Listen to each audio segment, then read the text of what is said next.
The following is a segment from Session 10 of the Honestly Better Mental Fitness Show. If you would like a list of all the segments and the full sessions, please visit honestlybetterfitness.com/list. That's honestlybetterfitness.com/list. Welcome to LH Industrial, Honestly Better Mental Fitness. I found mental fitness a few years ago, and it changed my life. It's changed my family's life. And now we're bringing it to all of LH Industrial to put it out to the rest of the world. Thank you for joining us. Yeah, this is about holding on tightly to the image of our partner the way we think they should be versus the way they are. And I would say this is the deep acceptance of who and what they are.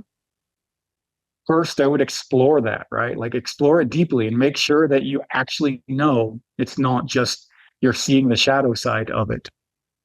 And when you do that, then it's embracing who they are or not resenting them for not being what you want them to be. You don't do anybody any favors when you choose to do that.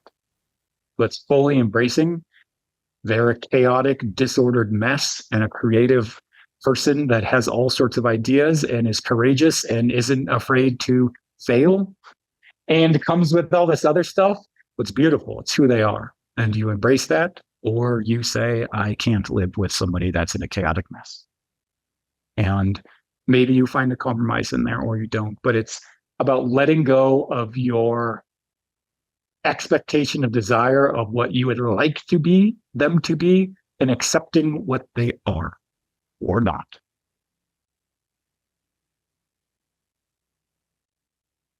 Okay, last one. This is about adding fuel, finding connection, and fueling each other's dreams. Like if I asked each of you listening here today, whether you're live or there, like what does your partner most deeply desire? Would you know? And then if I asked your partner what they most deeply desire, would it match? Not. Maybe you should ask them. Like, what is the life that in 5 years they would be most excited to live, in 10 years and 20 years? How do you help them achieve that? I think part of this relationship thing is two of you on this crazy journey of life. And Mike, you brought in the mission, vision, values. Like, do you share it? Or at least are they compatible? Maybe they don't have to be the exact same things, but are they compatible with each other? Are you actively trying to make that a reality for them? How do you do that? Like, do you spend any time thinking about the things that are the most deepest desires of their hearts and helping that become a reality?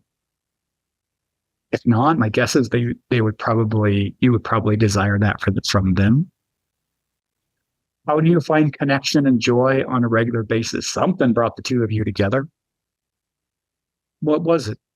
How do you keep that connection? I talked about the well-oiled machine doesn't keep going without being oiled. How do you oil this machine on a regular basis? Have you talked to them? Part of some of this love language, like what is it that they need? Is it one big thing, just the two of you a month? Is it 10 minutes a day? Is it fun and going out with friends? Or is it something just the two of you? Like, what is it that fills your partner's cup? How often do they need it? Have you gotten specific about it? Is it going out to dinner once a week? Is it spending 20 minutes discussing your day at the end of the day? Is it a 5-minute coffee in the morning? Is it a big project that you work on together? What do you do that helps you find connection and joy? What makes your partner come alive? And how do you prioritize that? And I would say if you're in a place where you're wanting to improve your relationship, have this conversation, get specific about it. You might be shocked. And even if it's like, I don't know, I'm thinking this, and then you just do it, just the mere act of you remembering and then doing it is powerful. I did this with my youngest son, and we were going through a difficult period of 12 or 24 months or something. It's like, what do you need from me, as a father? And I know we're talking about romantic relationships, but I'll bring this one anyways. And And it's like, well, because I got really busy. I had a period where I was really busy a lot. And he's like, well, what I want to do is play games, together. Okay, well, how often do you want to play games together? Well, 3 times a week. Okay. And well, is this like for 5 minutes or is this 2 hours or like what? Like about 20 minutes. If I got to play about 20 minutes, that feels good. And he's like, and about 3 times a week. And then once a week, I like to have breakfast together. Just me and you sit and have breakfast together. So we actually still do it, for like 4 years. And no matter what happened, 20 minutes a day, we'd sit down and play a game together 3 times a week, no matter where in the world that I'm doing. And we would sit down and have breakfast once a week. And that was it. Like, that's how you feel loved. And so break it down with your partner. Like, how do you get with your partner? Like, what is it that you need? Is it that one-on-one connection time without the kids? Is it a movie? Does a movie work or does a movie not work? Because some people like a physical affection person. Like, we sit down and watch a movie and the two of us get to touch and see here. And that's enough. And other people are like, no, we didn't do anything. We just sat there and watched the screen. Like, I want to, converse and talk. And so this is what I'm asking, or this is what I'm proposing of, like, find out, like, build the love roadmap to how to create the loving relationship that the two of you need. And it might be more weird and specific than you had ever thought, or you would have come up with yourself. But when you have the conversation and you deeply take the time to understand and prioritize your partner, magic happens. And when magic in relationships happen, magic in life happens. Cool. Okay.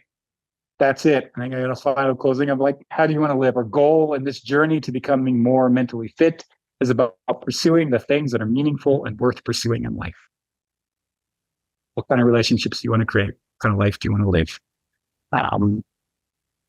And if any of this sparked interest in you, that are things that you would like to work on individually, one-on-one, or as a couple, I'd be happy to work with any way that it brought up. Hopefully some of these things were helpful.